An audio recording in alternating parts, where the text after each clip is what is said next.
ہم لوگوں نے دعا کو پکڑا ہے. ہمارے ہاں جب دعا کی بات آتی ہے تو ہم دعا کب کرتے ہیں؟ نمازی لوگ جیسے ہی فرض نماز ختم ہوں گے امام صاحب ہاتھ اٹھائیں گے, اللہ انت السلام منک السلام تبارک یا ذا الجلال والاکرام ربنا اتنا فی الدنیا, جو بھی وہ پڑھتے ہیں بس آمین. ہم سمجھتے ہیں یہ دعا ہو گئی. رسول کریم صلی اللہ علیہ وآلہ وسلم سے اپنی پوری زندگی میں کبھی بھی فرض نماز کے بعد اس طرح سے دعا کرنا آپ سے ثابت ہی نہیں. اس طرح سے دعا کرنا اجتماعی طور پر امام صاحب ہاتھ اٹھائیں, باقی سب بھی ہاتھ اٹھائیں. ہاں آپ فرض نماز کے بعد کچھ اذکار اور دعائیں پڑھتے تھے, جیسے یہاں پہ چار دیا دعا مسجد عام طور پر مساجد میں لگا.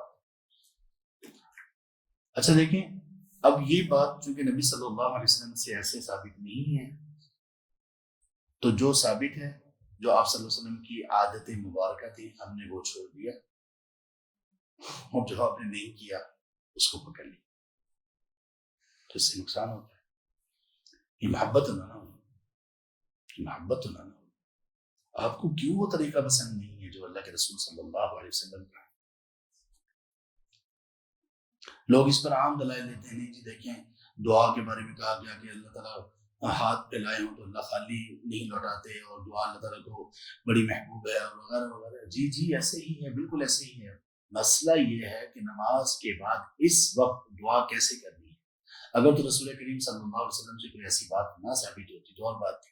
آپ صلی اللہ علیہ وسلم جو اذکار نماز کے بعد فرض کے بعد یہ ہو کریں. خیر اگر اس کے باوجود بھی کوئی کر لیتے تو ہم کہتے ہیں ٹھیک ہے کر لیں, کوئی بات نہیں. ظاہر ہے کوئی اس کو سنت نہیں کہہ رہے. روٹین اگر بن جائے تو کچھ اہل علم نے کہا کہ یہ روٹین بنانا ہی تو ٹھیک نہیں ہے, اس لیے کہ جو ایسی کوئی بھی روٹین عبادت سے متعلق جو آپ صلی اللہ علیہ وسلم نے نہیں بنائی ہم بنائیں گے تو یہ بدعت, اسی کو تو بدعت کہتے ہیں, کیونکہ ہم اس کو دین سمجھ رہے ہیں. اور لوگ یہاں پہ تو نماز کے بعد اس دعا کو نماز کا حصہ سمجھتے ہیں, اٹھتے نہیں جب تک امام دعا نہ کریں. عام طور پر برا بھی مانتے ہیں, اور جیسے میں نے پہلے کہا کہ بڑے فتویٰ ایک دوسرے پہ لگتے ہیں.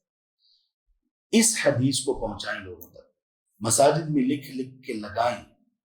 آئمہ جو مساجد کے امام ہیں اللہ کی خاطر وہ اپنے رسول کریم صلی اللہ علیہ وسلم کی یہ حدیث لوگوں کو بار بار سنائیں کہ آپ صلی اللہ علیہ وسلم نے فرمایا کہ اذان اور اقامت کے درمیان میں دعا رد نہیں کی جاتی, ریجیکٹ نہیں کی جاتی. یعنی مقبول دعا کی قبولیت کے اوقات میں سے اذان کے بعد سے جماعت کھڑی ہونے سے پہلے درمیانی وقت دعا کی قبولیت کا وقت, اس وقت کوئی دعا نہیں کرتا. جب آپ کو آپ کے رسول صلی اللہ علیہ وسلم نے توجہ دلائی, فضیلت بیان کی, کہہ دیا کہ بھائی دعا رد ہی نہیں ہوگی, قبول, اس وقت ہم کرتے نہیں. اس وقت آپ اذان کے بعد مسجد میں آئے, اب یہ دعا کی قبولیت کیوں بڑھ جاتی ہے اس وقت؟ ویسے تو کوئی بھی دعا کی جائے کسی وقت بھی کی جائے قبول ہوتی ہے اگر وہ آداب اور شرائط کے مطابق ہو. تو اس کی قبولیت اس لیے کہ آپ مسجد میں آئے. احب البلاد الی اللہ مساجدها رواه البخاری, اللہ کو سب سے محبوب جگہ اس زمین پر مساجد, آپ وہاں پر ہیں. آپ اللہ کی پکار پر لبیک کہتے ہوئے, اس کو مانتے ہوئے, قبول کرتے ہوئے آپ آئے. حی علی الصلاح حی علی الفلاح. آپ نے اگر اللہ کے سامنے نماز پڑھی, کیونکہ مسجد میں آنے کے بعد آپ نے ظاہر نماز پڑھ کے بیٹھنے سے پہلے نماز آپ نے پڑھنی ہے.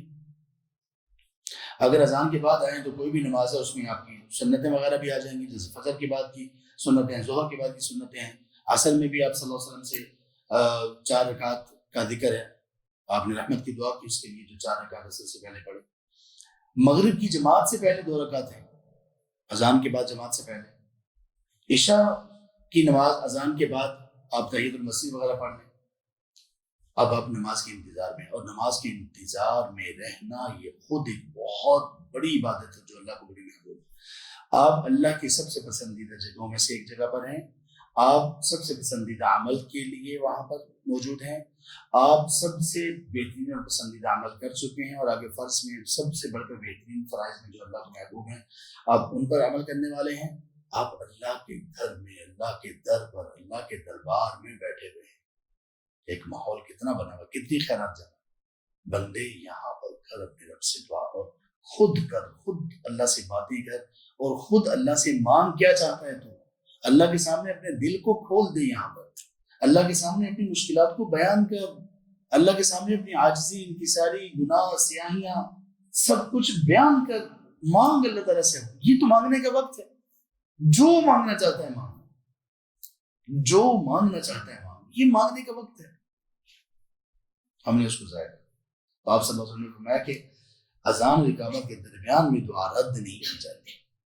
اس کو پکڑ لیں، اس کو بتائیں، سمجھائیں، لوگوں کو پھیلائیں، اپنے فیس بک پر اس حدیث کو آپ شائع کریں کہ یہ وقت ہے مانگنے. اللہ تبارک و تعالیٰ نے اپنی ذات سے مانگنے والا بنا دے.